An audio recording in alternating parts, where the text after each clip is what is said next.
ਤੇ ਦੋ ਮੇਰਾ ਪੁੱਤਰ ਕੀ ਵੇਚਦਾ ਪਿਆ? ਚਾਕਲੇਟ ਦਾ? ਇਹ ਕਿੰਨੇ ਦੀ ਚਾਕਲੇਟ ਹੈ? 30 ਰੁਪਏ ਦੀ। ਸਾਰੀਆਂ ਕਿੰਨੇ ਦੀਆਂ ਨੇ? 500-600 ਰੁਪਏ ਦੀਆਂ ਸਾਰੀਆਂ।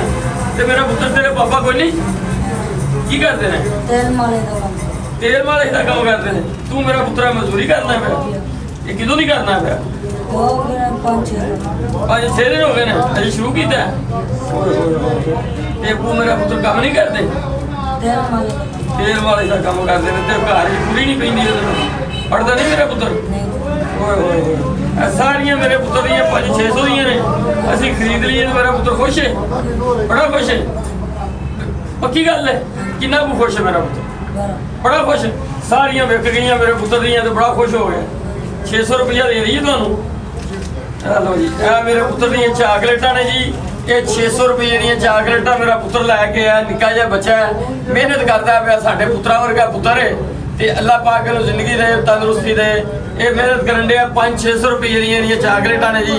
ਅਸੀਂ ਇਹਨੂੰ 1000 ਰੁਪਇਆ ਦੇਣੇ ਆ ਜੀ।